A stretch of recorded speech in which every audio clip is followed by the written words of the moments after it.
que acontece quando se é tão mau que nem o diabo te quer no inferno? Hoje, no Conta-me, exploramos a lenda de um dos seres mais macabros do folclore luso-brasileiro: Corpo Seco.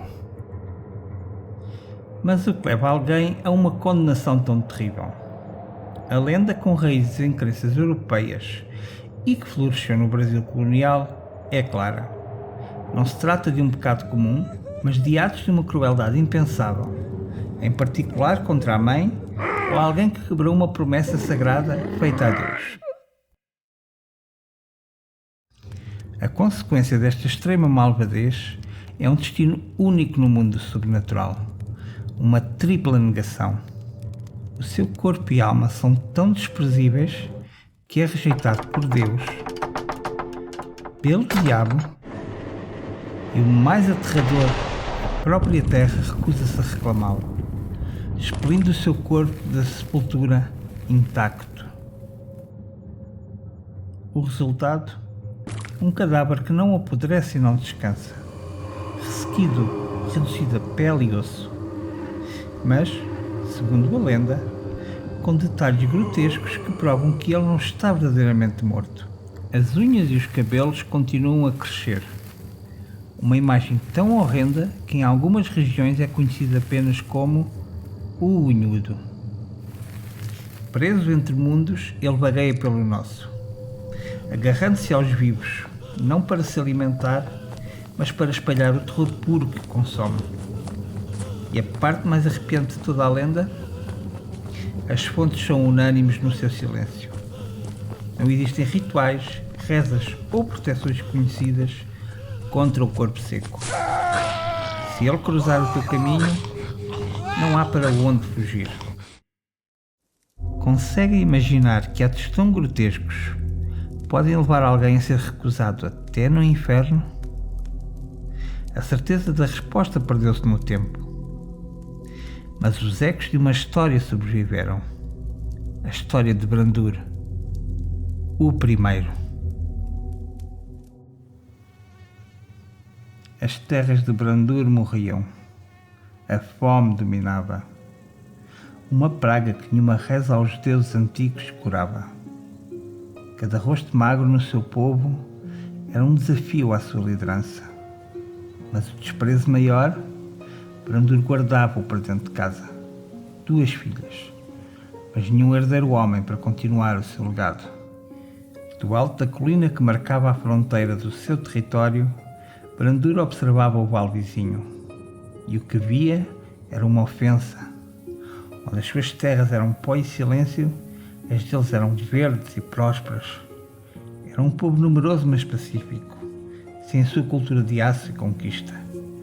O sucesso deles era um mistério que lhe corroía o orgulho. E foi ali, a olhar para aquele sucesso inexplicável, que uma pergunta perigosa se formou na sua mente. Não era a fé que o movia, mas a dúvida. Seria o Deus deles, aquele Deus único, a verdadeira fonte daquela força? Naquela noite, sobre um céu indiferente, voltou à colina. O vento carregava um silêncio que parecia zombar da sua própria terra moribunda. Ele olhou para as fogueiras distantes do vale vizinho, a prova viva do fracasso dos seus deuses e da sua liderança. Não havia mais rituais a fazer, nem mais sacrifícios a oferecer aos seus espíritos silenciosos. Estava encurralado. E ali, sozinho na escuridão, ele fez o impensável. Ajoelhou-se. Não por fé, mas pelo peso do seu próprio fracasso. A voz, um murmúrio rouco para o Deus desconhecido. Se és tu a fonte daquela força, se podes fazer a terra dar fruto onde os meus deuses só trazem pó, então mostra-me. Salva o meu povo da fome e eu serei teu.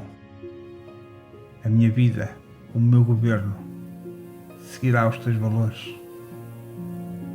Não era uma oração, mas a aposta final de um homem desesperado. E ainda assim, naquele breve instante de rendição, no fundo do seu orgulho ferido, a sua intenção foi, pela primeira vez na sua vida, totalmente sincera. A manhã seguinte não trouxe chuva, mas uma resposta. Um único homem, vindo do vale vizinho, aproximou-se da fronteira do território de Brandur. Não trazia armadura, apenas roupas simples e um ramo de oliveira na mão. Os guardas, desconfiados e embrutecidos pela fome, cercaram-no de imediato, com as lanças apontadas. Levaram-no à força até à presença do seu líder. Brandur observou o homem, que se mantinha de pé, calmo, sem demonstrar medo. O seu olhar percorreu as roupas limpas, o rosto bem alimentado. Era a personificação de tudo o que ele desprezava e invejava. O que quer um cordeiro em terras de lobos? Rosnou Brandur. O emissário inclinou ligeiramente a cabeça, um gesto de respeito, mas não de submissão. O meu povo viu o vosso sofrimento. A praga que amaldiçoa a vossa terra não tocou na nossa. O nosso Deus é misericordioso e não se regozija com a dor de ninguém. Brandur lembrou-se do seu juramento ao Deus deles. Será possível? A sua voz saiu mais dura para disfarçar o choque. E vieste aqui para te gabares da tua sorte ou para morreres? Vim para oferecer ajuda, o nosso conhecimento sobre as colheitas e uma parte dos nossos mantimentos. Em troca, pedimos apenas que aceite o nosso Deus e nos permita espalhar a sua palavra nas vossas terras.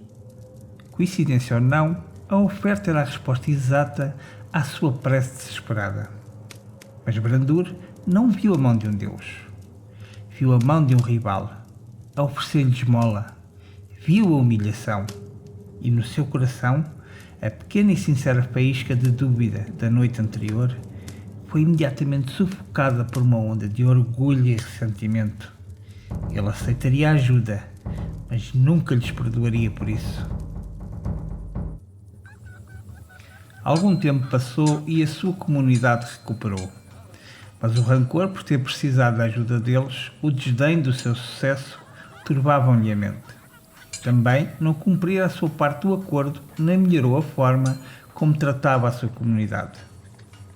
Com a interação com membros da comunidade vizinha, algumas pessoas começaram a converter-se e até abandonar a sua comunidade mais austera. Num ato de raiva e como forma de garantir a liderança pelo medo, perseguiu todos os que se converteram para o cristianismo ou mostravam sinais de querer sair. Mandou cortar-lhes os pés para que não se pudessem deslocar sem ser arrastando-se e prometeu fazer o mesmo a quem os ajudasse. Um dia decidiu que os vizinhos eram uma ameaça ao seu poder. Combinou uma celebração para partilhar alguns dos seus recursos, agora fartos, como agradecimento pela ajuda recebida. Chegado o dia, viajou com toda a sua família, mãe, mulher e 2 filhas. Levaram cerveja e farinha. Todos conviveram, comeram e beberam. Durante a celebração, arranjou uma desculpa para se ausentar, deixando a sua família para concluir a cerimónia. Partiu sem os avisar dos seus planos macabros. Tinha colocado um veneno rápido em tudo, para garantir que quem não morresse estaria demasiado frágil para lutar contra as chamas que se seguiriam.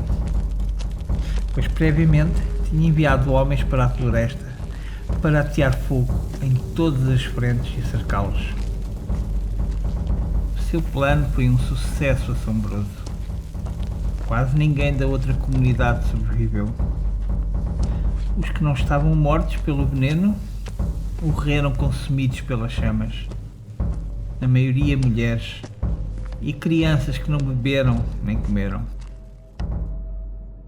Ele retomou o poder indiscutível novamente, mas a fama dos seus atos e, em especial, o horror do que fez à sua própria família criou um desconforto num grupo de pessoas que não o achavam adequado para liderar.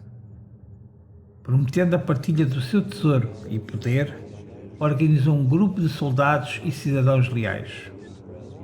Com uma lógica fria e desumana, pediu para envenenarem quem estava contra ele. Com o número de opositores reduzido, o seu poder voltou a estar seguro, rodeado de pessoas gananciosas, perseguiu quem estava contra ele. Como dissuasão, colocou-os na praça, acorrentados, para morrerem de fome e desidratação. Os que tinham filhos eram forçados a beber água, apenas para se manterem vivos o suficiente para ver os seus filhos morrerem da mesma forma. Algum tempo após continuar este reino de terror, recebeu um pedido de encontro de alguém que dizia ser sua mãe. Enviou um dos seus homens para investigar a remota possibilidade. A confirmação não tardou. Surpreso com a notícia, deslocou-se até lá. Ao aproximar-se do local, viu uma pequena estrutura que era usada como igreja cristã.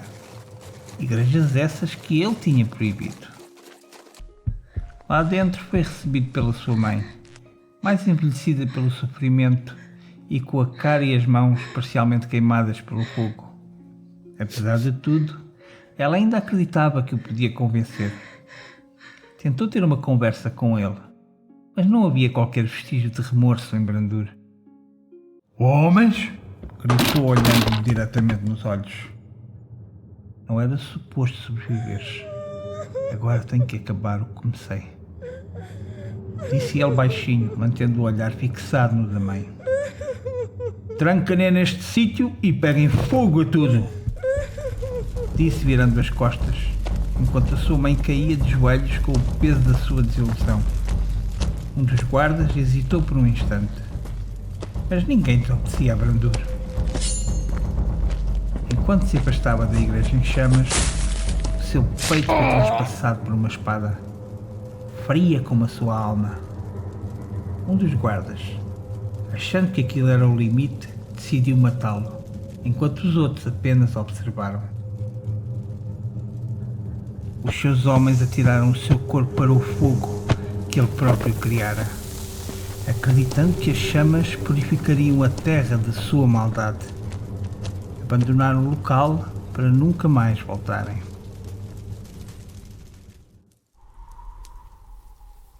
Quando a última brasa se extinguiu e a lua reclamou o céu, a terra tremeu.